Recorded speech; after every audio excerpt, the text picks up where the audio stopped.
Welcome to Beyond the Margins, Inside the Minds Shaping Modern Finance. I'm your host, Cherise Arnason, and today's guest is John Podlewski, founder and CEO of Wealthy Planet, a fintech and financial wellness platform aiming to democratize holistic, tax-aware planning in Canada.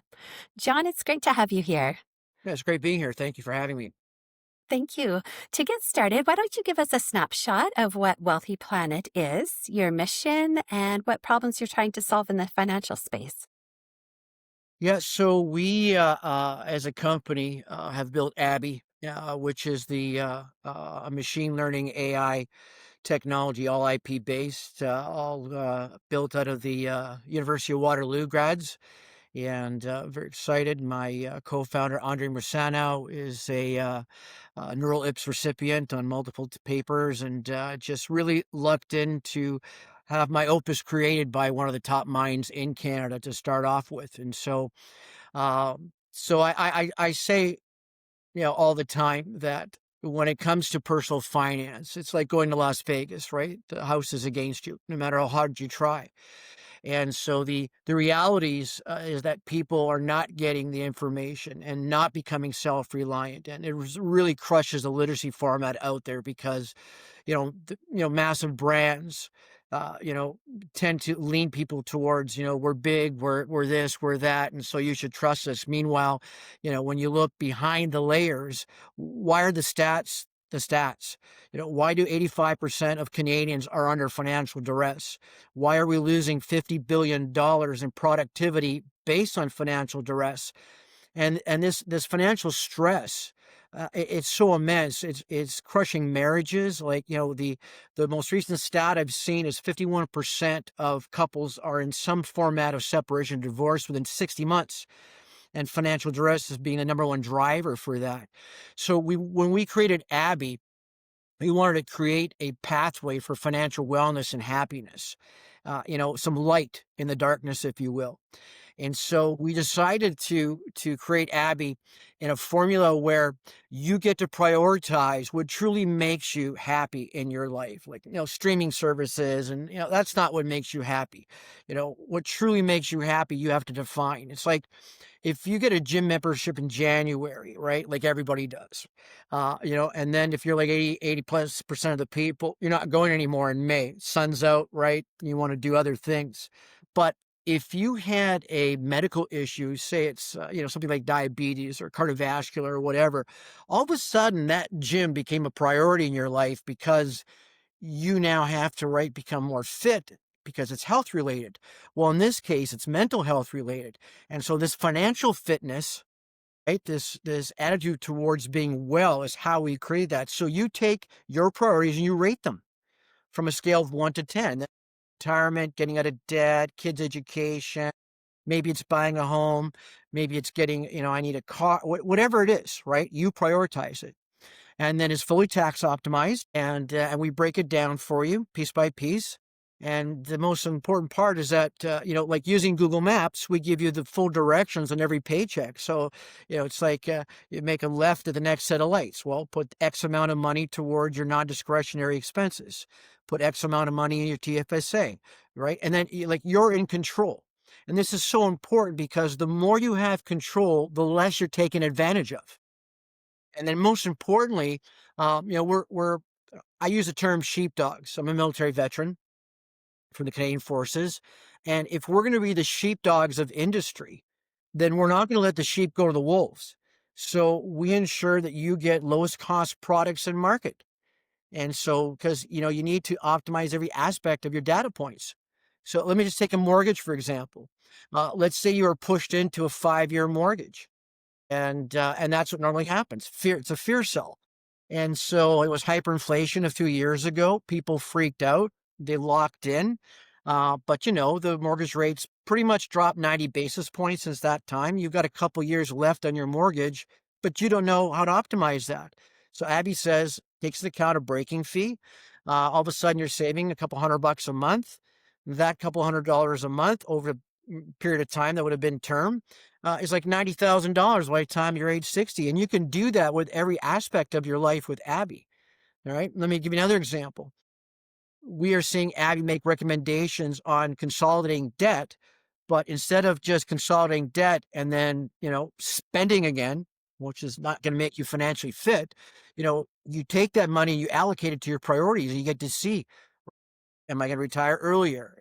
That cottage earlier? Do I get my kids educated? And once things are done in the timelines that they're presented, then the money moves over to the next priority.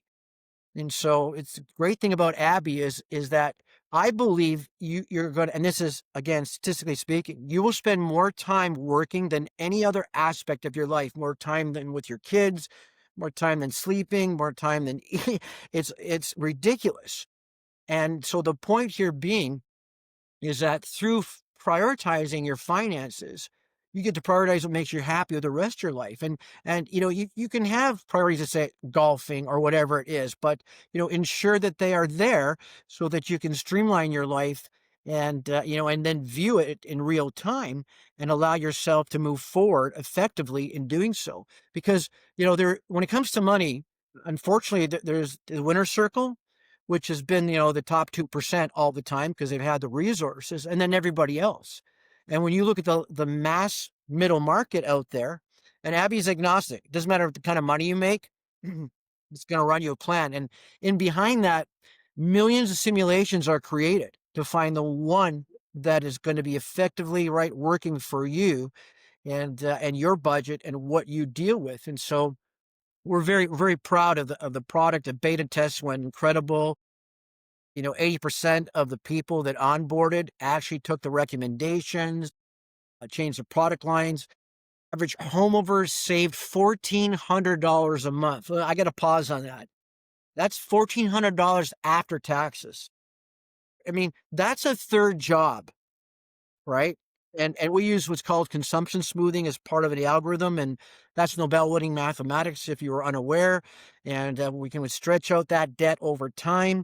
The amortization period, the old school way of thinking, like pay your house, that's my parents, right? Got to pay your house off. But no, you have to have money in the capital markets.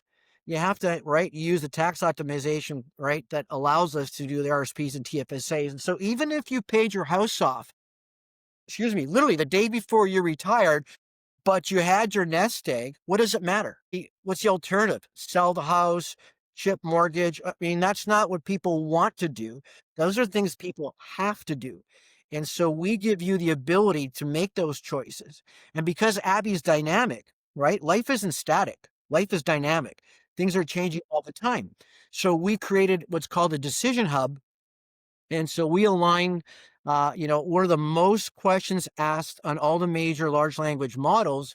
And we built modules to that. So you can go into there and say, I got an increase in my wages or a decrease, as some Canadians are experiencing right now. How did that, affect my financial plan? And so, I've been a financial planner for 30 years. I've been on thousands and thousands of kitchen tables, championing the cause of literacy. And, I was never able to replicate myself like I wanted to. And so, with Andre and his great team, they've managed to, replicate what I've always said, but on steroids, with technology. Yeah. And so really excited about the formal launch will happen. And Abby Chat Dynamic is coming out. I want to make sure you understand what that is. It is a no rag issue, no, like you would find with some of the large language models, is, hallucinating, nothing, because it's data driven into the optimization environment. And so if you say, I make 100 grand a year and I got a $6,000 pay raise, Abby will ask you, I'm confirming this. When did that pay raise start? Would you like to apply it to your priorities? And you get to see in real time exactly what needs to happen in your life. If you're lucky, you might visit with a financial planner respectfully once a year. But what happened in those other 364 days is the behavioral science behind where you're at in your life. And if it's not addressed with what I call financial fitness, you're on the losing end of the spectrum. And, so we've heard the term ignorance is not bliss, but who got us here? The system got us here. Right? Like the other day I was talking to somebody else and they said, well, debt's almost like slavery. I go, exactly. You are enslaved by debt. I think it's like 80% of Canada spends like $1.70 for every dollar earned. How does that make you feel at night? How does it, I mean, it's no wonder we're having all this stress. And so Abby already takes that into account, does retirement planning and debt planning as an automatic algorithm outside of your priorities. And so you get a clear, concise mental picture of where you're at today, where you're going to be. And then you can click on to say, what's my life going to look like in 2035? Now, obviously, the data is going to change, which is why every human being should spend 20 minutes to financial fitness using Abby weekly, just to ensure that you're on track for things you're doing. And if there is if there is a big payment, right? New tires to the car, right? Upgrading a cell phone, whatever it is, right? What does that cause and effect within your plan so that you know about it? And so you can make emotional decisions. That's what we're geared towards. But for example, you know, maybe if you knew that you had to work 4 years longer because the amount of coffee you purchase, you might make coffee in the morning. Maybe if you realize that, it's going to cost you an extra $90,000 in interest payments because you go out to lunch 3 times a week, you might make your lunch 3 times a week, cause and effect. And so we're really excited because the new generations, and I read an article where 91% of US graduates do not want to work with a financial planner. They want technology. And you know what it's like, right? So the proverbial smart kids, right? And then there's that Peter Down effect where look what that person's got this degree and look what they're doing and look how they're getting ahead. And then so, it becomes, an application to everybody else in the marketplace. And then I just want to talk to the boomers because I'm one of them.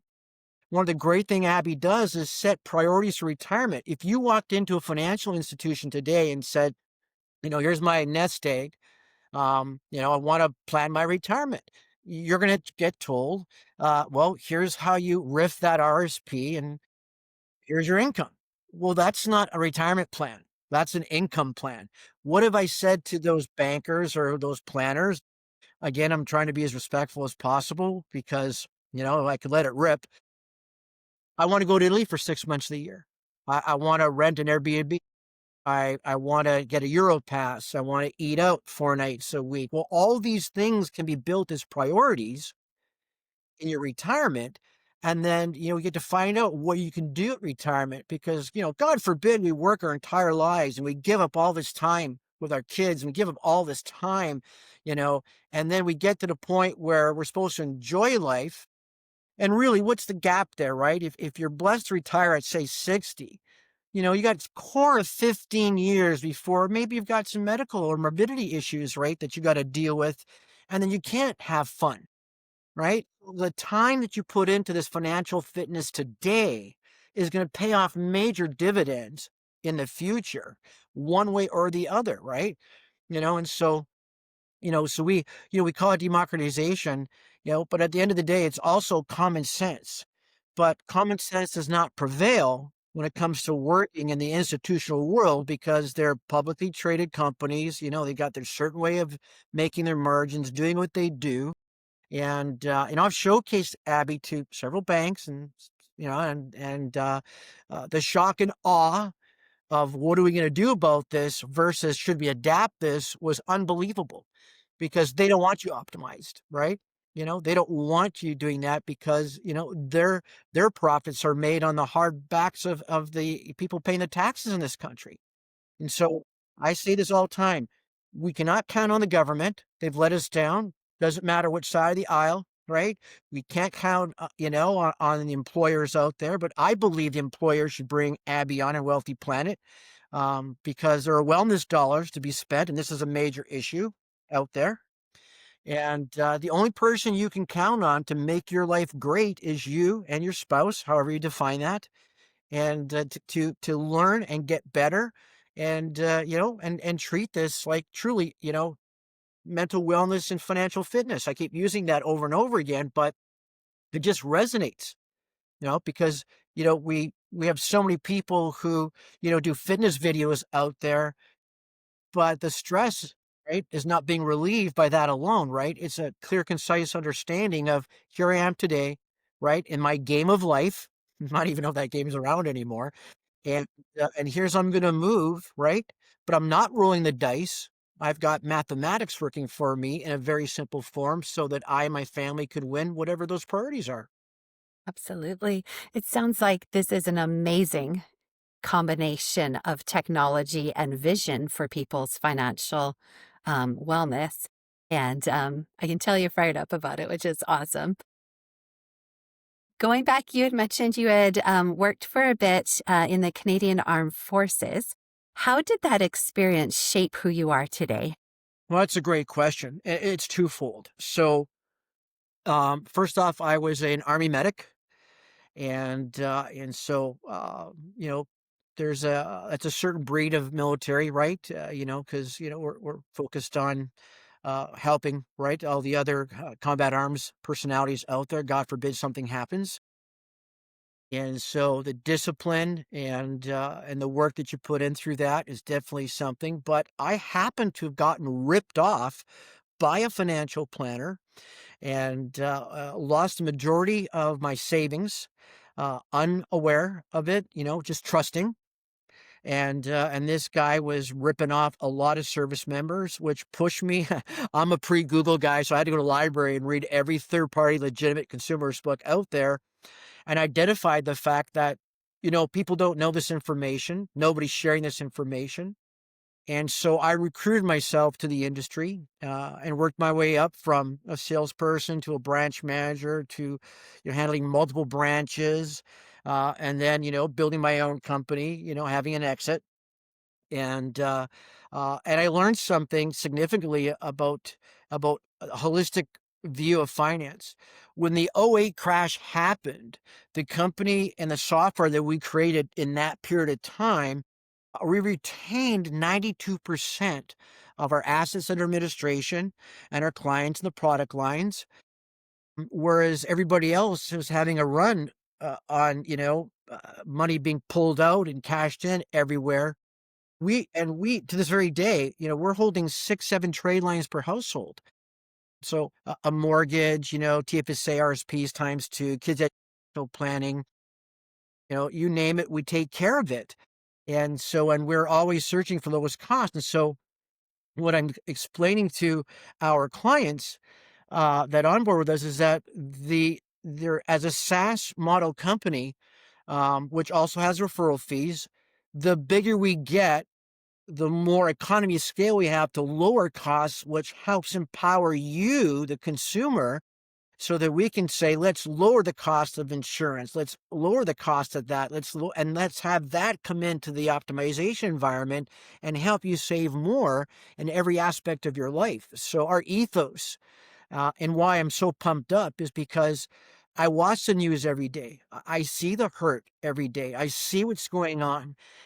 So knowing that we have a savior, and from a technology standpoint, to enter people's lives and completely change how they think. Like, when you talk about money, people get a little reserved, right? Embarrassed, they're can be prideful. It's like everybody says, "Oh, I have debt, but I pay it off." Well, then where do the stats come from? Right? So nobody wants to admit to fault, right? But I think it's important if somebody, is going to watch this podcast, is that, you need to know everybody's in the same boat. And this is a unique time, and a timing for us couldn't be better, right? People are Right. searching, and so we're unique in what we do and how we do it. And so, we pride ourselves on success, not just on how many we onboard, but how many lives we change. And we mathematically show that in a before and after result. So here's your life at bank X or financial planner Y or insurance company Z, and this is what, was done to you. And here's the difference using Abby. And is that $500,000 difference worth you changing and, becoming part of our financial fitness mantra or not? And 99.99% of the time, people will look at something and say, yeah, that just totally makes sense. And so we're pretty excited about doing what we're doing, and excited about the team, and a seed round that's being done so that we can run this. And we're built modularly. So we can take Abby anywhere in the world, bring in the tax optimization, and Abby is working. And so we've got some pretty great goals we'll get to. But yeah, I'm always this passionate and I have been for 30 years because I've seen tears at the kitchen table, right? Mhm. You know, I'm still in contact with people that I helped. I've got a guy that works with me, a great friend who I helped him like 25 years ago save a couple $1,000s a month and teaching him about refinance and et cetera, et cetera. And today he's in my life again. And, he says if John hadn't done that for us, right? So now Abby does it for everybody. Right. So now with Abby, is that something you offer exclusively through employers, or do you offer it to like an individual No, family, or it how's it's twofold. In fact, the website's being changed as we speak. So it's like, you're looking at it as an employer or you're looking at it as an individual. And one of the things that, we're very family oriented business. My wife and I are in business together. And so she's a major researcher and works with the marketing team.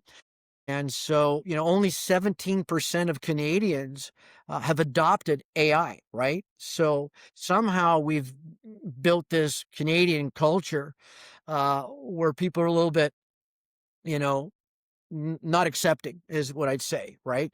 Only like 34% of Canadian companies have adopted AI as we speak, where you look at the US market, right? And totally different from that aspect alone. And so I think the timing for to do both is important, right? Because not everybody has a group plan, not everybody has wellness dollars, and so it allows us to scale more effectively, with a double-edged sword in marketing, right? So that's great if your employer care, and an employer should care. This is productivity. You know, Mhm. we read an article last month where they said the average U.S. person has another job, and it's 4 hours a day worried about money. And so I'm pretty sure us Canadians are probably in the same fold, one way or the other. And so it's just that the timing, we went from hyperinflation to this period of time. We've got, all this worry and this and all these aspects of the news attacking us every day, and then companies are moving, and every day we see companies closing. And so if there was ever a time to get financially fit and get in the game, to count on yourself and your future, it's now. And that's why Abby was created. Absolutely. So where do you see the financial services and fintech space heading in the next 3 to 5 years? Well, I don't think the C-suites of the large, if you will, enterprise companies will say this, but I've had multiple discussions with senior people across a large variety of companies. And the biggest way they're going to save money is they've got antiquated traction channels. That is a fact, right? And so I was part of that, even though I championed doing the right thing 100% of the time. They're paying for that traction. So you saw the first salvo with the robo investment world, right? And so, lower MERs, most 80% of portfolio managers aren't beating the indexes, right? I'm a guy that's had the S&P 500 now for 28 years. If somebody doesn't know me and they tell me they're a financial planner, and then I'll use that and say, what can you've done that they haven't, and they don't have an answer. So what do you do? They rely on, oh, we're a big brand, and oh, the experience. But at the end of the day, it's math. So they're going to have to make changes. The problem on the big institutional side is how much change can you make, right? If your world and your profit margins are coming from, seducing people with debt, for example, right? You start as a kid in college, you get a free T-shirt at the campus and a $2,500, right, MasterCard, Visa card sponsored by X company. And by the time 10 years rolls around, all of a sudden your credit is, you got 10, 15, 20 grand, and they just keep adding it to you. How much of that can they change, right? Or if you're an insurance company, right, and you sell high MER products, right? And okay, I'm just going to state it, right? So you buy a Seg fund because they push the guarantees on you.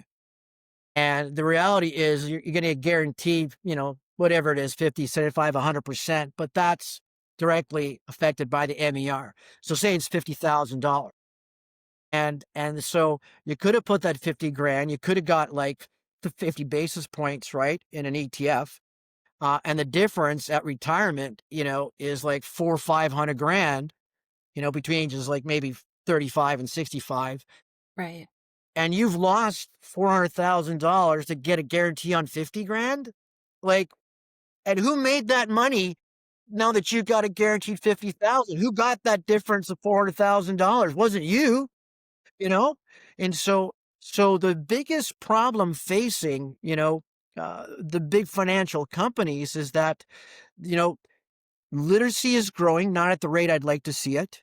The new generations don't want to put up with that BS. The large language models are going to show the truth. They'll go there before they go anywhere else. I don't care if it's Grok or Gemini or Chat or whatever it is. They're going to go there. They're going to ask questions. For the most part, the fundamental questions aren't being answered, right?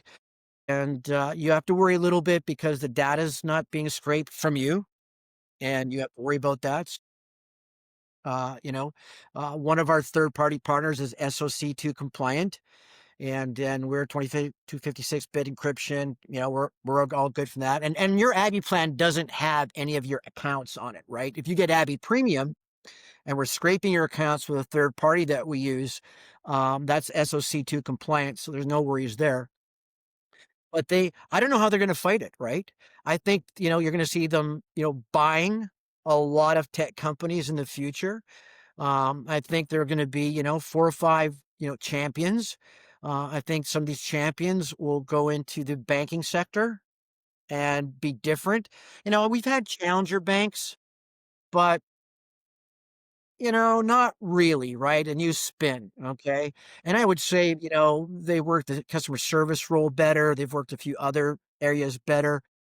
But I'm excited for the evolution of Abby. I think Abby is a cornerstone of a challenger bank. And we're doing our research to see if that's the direction we'll want to go in the next little while. But we want to make Abby an international player first and foremost.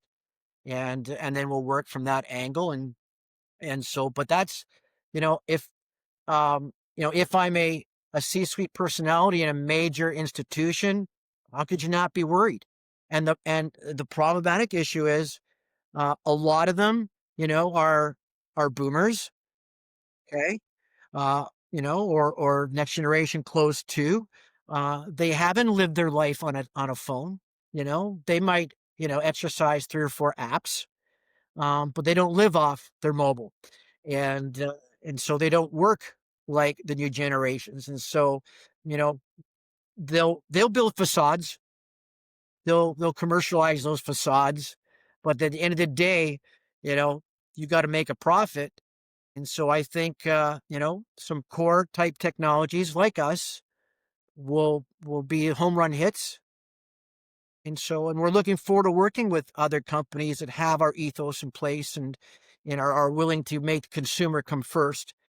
And so that's an exciting time for us because 10 years ago, I couldn't have said that, Hmm. right? 10 years ago, you couldn't have imagined scaling the way that we plan to, right? So I think our marketing mission is incredible because we are getting a lot of our clients, the people on board with us, give testimonials. So here's a great question. Why don't we see real life people in testimony with all those big institutions that are so great? Because there's nothing to talk about. Hi, I'm John, and this is my wife, Mary. And, we spend $1.70 for every dollar we earn. We're stressed out every night. And we use this big bank, or we use this, or we use this big, like what are you going to do? Right. Right. But look at the empowerment. It says, hi, I'm John, and this is my wife, Mary. And our pot priorities were X, Y, and Z, and we onboarded with Wealthy Planet. They saved us $1,400 a month. Now our kids are going to be going to school. We don't worry about that anymore. We got out of debt, in 5 years. We got our first RSPs. We got our life's aligned, and we're happy now. And that's why we did this recording for Wealthy Planet. There's a, you know, penguins are great and squirrels and whatever else you're going to use right there. But I think nothing is more consumer centric than real people who've experienced something who are telling you, I mean, it's an old term now, but look at companies that kind of use that, like Jenny Craig of old, right? I mean, they became $1 billion market cap company in the diet world on one thing. They use Right. testimony, and Yep. but nobody wants to use it anymore, especially in the financial services sector, right? So then it's an opportunity for you, right, to show Well, what you it's can do huge, and how you can change lives using your platform. and look at people will spend a couple minutes watching a reel. They don't wanna read a book. They don't wanna, because they don't. I mean, this is a bit of a nudge at my friend Dave Chilton, and who I've talked to immensely, and it's like, they don't know any wealthy barbers, right? Yeah. That's not a reality, and they're not gonna spend time reading the book, and I want you to know there was a time in my life I used that book, and I bought it and gave it to every, right, consumer in a book Mhm. reading generation, but now it's like those people are winning using that application. I want to be like them. And then you can target that, right? Right. And Yeah. so, whatever the problematic issue is per generation, like 60% of kids don't believe they can buy a house. Well, that's because they don't have Abby. You got to discipline yourself. You got to make it a priority. You got to use the grant system properly. And no, you might not buy it the first 5 years out of college or university, but you get your down payment within 10 years. Great. Then you're in the market.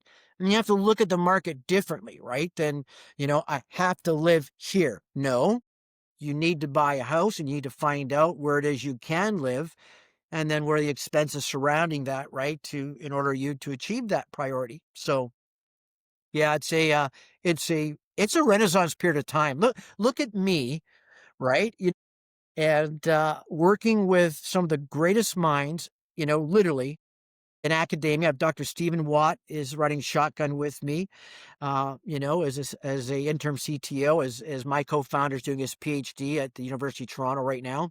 And at the end of the day, I've become the Henry Ford of fintech. I am just surrounding myself with the greatest minds out there, Mhm. and using my domain expertise as we build our company. Right. That is wonderful. So, in scaling your user base, then, what's been your biggest operational bottleneck or growth pain point, whether that's acquisition or retention or funding? Okay, so it's not acquisition at all. It's the funding side, right?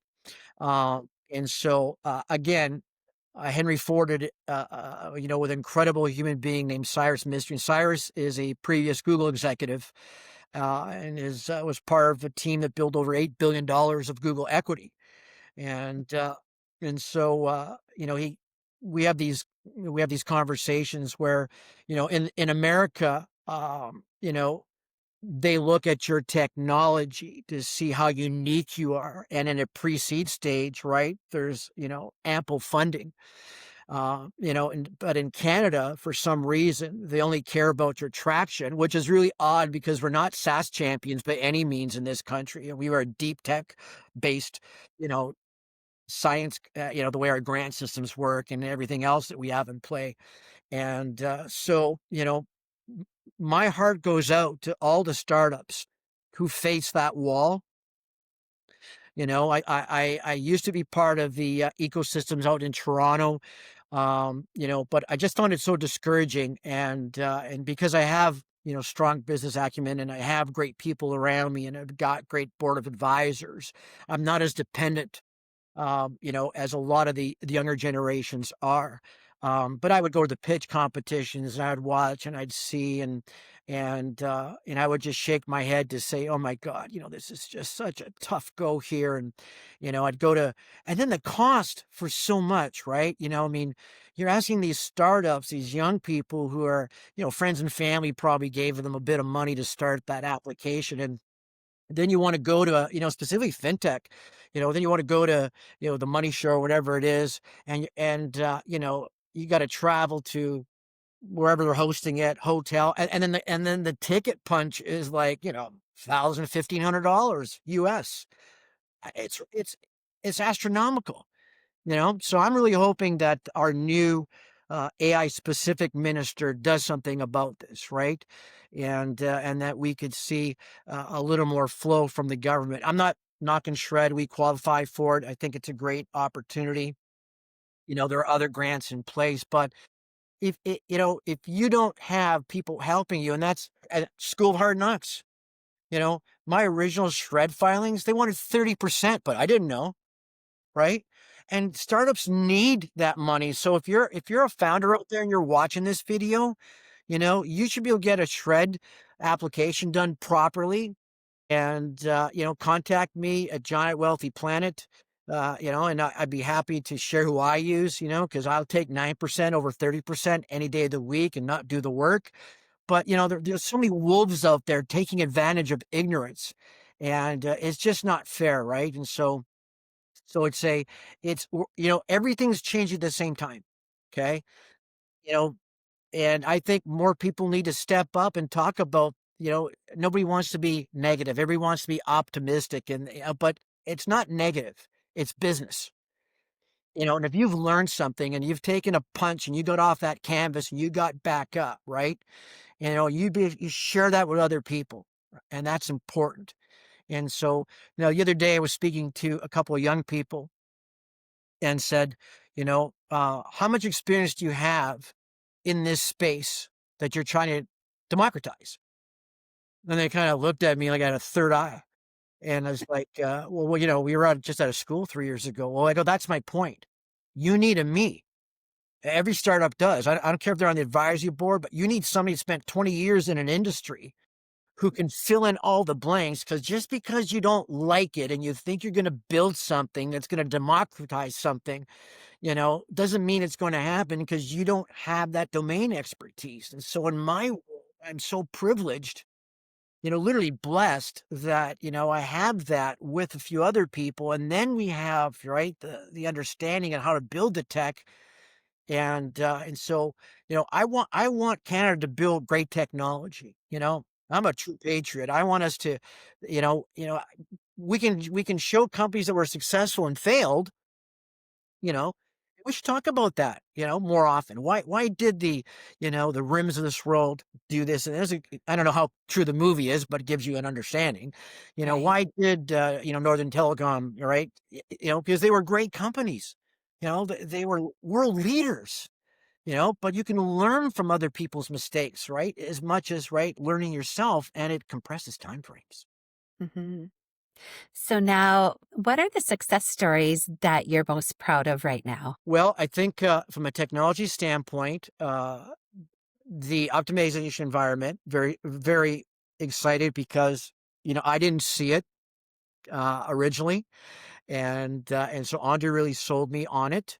And I was more, this is what I want for people. These are the outputs. And so now seeing, like, you remember when the chess game was beat by a computer? Yes. Yeah. Or the Go game, the game of Go was. So that same sort of, Monte Carlo analysis happens, and to know that a million financial plans were done, in a couple seconds, that just blows my mind. How can you compete out there in the marketplace? The next thing that I'm excited about is dynamic Abby chat, for you to talk to your money for the Hmm. first time ever. Right. And it really what is, you're talking to the outputs and getting a better understanding. And it's a machine learning aspect. And so I'm very excited about that. But I'd say the biggest thing overall is the impact it's made in families' lives. Um, I'll always share a story. A friend of mine's son used, our third party data scraping program. I found out that he had spent $700 on lunches and fast food, if you will. And Yeah. so took 500 of that $700, stuck it into the Abby plan, and found out that he could retire at age 50. So young man, of course, right? 25 years of age, but just those big eyes, that Christmas morning look, right? That like, oh my God, I had no idea, right? And then I had a family where I was going to send them to a trustee because it was pretty tough for them. And they took the Abbey plan, which is pay these debts off over like this, and it shows you how. He comes back to me and says, I'm going to do, some driving with an application, earn an extra $200-300 a weekend. My wife got an extra job, a couple hundred, and so and I said to them, I go, look, before I send you, and you to go to see a trustee, what's your number one priority? What is the one thing in your life you can't live without? And they said buying a house. And lo and behold, we could have got them out of debt in 7 years. Now we're getting them out of debt in 42 months. And by 60 months, give or take, they'll have a down payment for their first house.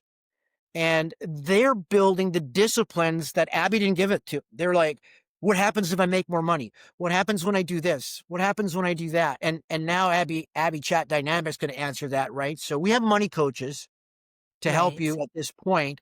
But our goal is to let Abby Chat Dynamic take care of all those questions, and the modules I talked about take all those questions. So uh, I think I think it's not the money you make. I think it's how you make your money. Hmm. And so we're excited about, where we're headed, but it's one household at a time. And it's, you know, what you do for your fellow man or woman out there today really echoes. And if that's not what you are and who you are, I don't know how you stay motivated. People say, I got to go to this meeting. I got to get motivated. Well, let me help you out now. Get out of business. Because if you need motivation, business is not for you. Okay. Right. Right. There's got to be a bigger purpose that fills that hole than, somebody getting you excited. Right. And so that's my personal view, but it's worked for me for a lot of years. I love it. All right. So, in closing, if you were advising financial leaders, accounting firms, or financial advisors today, what's one strategic shift or operational mindset you'd urge them to adopt, especially in light of all the AI, the fintech disruption, and evolving client expectations? Well, I would say, number one, uh, get rid of the what I call useless work, which is administration. Okay, because useless work challenges creativity, and you've probably got great employees who could be doing so much more for your firms, but you have them majoring in the minors, and so there's enough AI out there to do that, right? Um, and so that's number one. Number two, I would change your think tank process. I think too many companies don't allow the new generation, into those think tanks.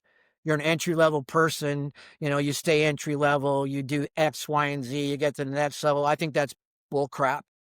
I think if you want to be, in a winning environment, right, everybody should have the right to put forth great ideas and specifically the why. Because, you know, if you're 35 today, you're 10 years antiquated from what's happening right at the university level of technology and what's being built. I don't care if it's, at McGill or it's at Waterloo or University of Toronto, you're already 10 years away from the game, right? That's being played. And unless you get people brought into these think tanks who are at that key level, who can really speak to that, and then leadership has to be selfless. That's number three, right? You know, too many times, the term leader is ineffectively used. A true leader is a servant leader, is somebody who's open to listening to change direction in the company and pivot properly to what's required to move forward. And so you just see it over and over again, right? Just another facade happening, or they say it's an old person in a new uniform. It's no, you need to embrace young people. You need to embrace what they're doing because you don't live their life. You don't do what they do. You don't think the way they think. You don't understand them effectively. And they're the ones that are going to change the direction of your company. And I don't care if you're $100 billion market cap company, or you're, you're 5 billion or you're a 50 million. If you're not in tune with them, you're out of tune, and you're not, your choir sounds awful. And so that's why it's so important. And let me just tell you by example, right? We're having a big meeting in Waterloo with our team on the 21st, and we're going through every single thing. And and everybody is part of that meeting, if it be digitally or live there. And this has got to be done, right? Continuously, updating your roadmaps, right? Who's found technology that do this? Who's going to help us with these bottlenecks? And so if you thrive in that environment, right, then you don't have to count on everybody else out there. God, and you know what it's like. You get just inundated on LinkedIn, right? And inundated, right? And then all that time gets like taken away from your staff. And so that having that right team and that right atmosphere and that open availability to, everybody stepping up with ways to fix things, right? And understand, like, your consumer today is not your consumer in 10 years or 20 Mhm. years, right? I mean, you'll end up being, right, a Blockbuster. There was a time where a certain streaming service went to them to see if they'd buy them, and they said no. And where are they? They're a dinosaur. They're extinct. And meanwhile, that streaming service is a multi-gazillion dollar company today. Why? Because Blockbuster did not focus on the next generations and what was being done. They thought So true. everybody would come in and rent a DVD. Well, who's got a DVD player anymore? Duh. Right. And DVDs were new at one point, but they didn't last long, But right? that's So, right. They right. yeah. People changed, right? People Yeah, got more access, right? Just edifies what I just said. absolutely. Well, John, I appreciate how you shared your new vision, and I am excited for this because I think it is going to be changing how people think of finance and how they incorporate their decisions into the wellness for not just the future, but for now as well. So that is an awesome, powerful thing that you are doing. I'm excited about it. I'm sure our listeners are going to be interested in this as well. In closing, how can people connect with you and best reach out if they're interested in what you guys are doing? Yeah, so I Wealthy Planets on LinkedIn. I'm on LinkedIn. So easy to send a request there.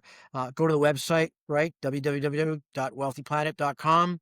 Right now we're launching Ontario in the next 30 days, with multiple provinces after that. And then we are looking forward to modeling for the US market in 2026. And so if you are an employer and you care about your employees, you cannot neglect their financial stress. And if you're an independent out there who's drowning like the rest of Canada right now, get on the website. And right now it's free. Like right now, you can go on there and build yourself an avatar and start to look at that. And then Abby will come out in 30 days along with Abby Premium, and you'll for like Abby Basics, $10 a month, right? That's it. I yeah, I want to hear something crazy. I don't know if we have time. When you go to premium, we actually lose money, and I have Interesting. no problems talking about it. Okay, premium wasn't a jump to make money because that's the data aggregation that we have to pay for. And so we actually lose a few bucks on premium. But I think everybody can afford $10 a month, right? Anybody can, right? That's less than a bottle of wine. It's a couple coffees. And so we want it viral. And we're looking for the first 100,000 to onboard. And that's our goal. And so um, change your life. Change your Absolutely. life. And you can always use the money that you save to pay for it, Yeah. Big time. right? You should be a money coach. You should be a money coach. There you go. Well, thank you so much, John. And for our listeners, if you've enjoyed this insightful conversation with John today, please remember to subscribe to Beyond the Margins podcast and share this episode with somebody who you think would benefit from these strategies that John has shared. Thank you. Thank you.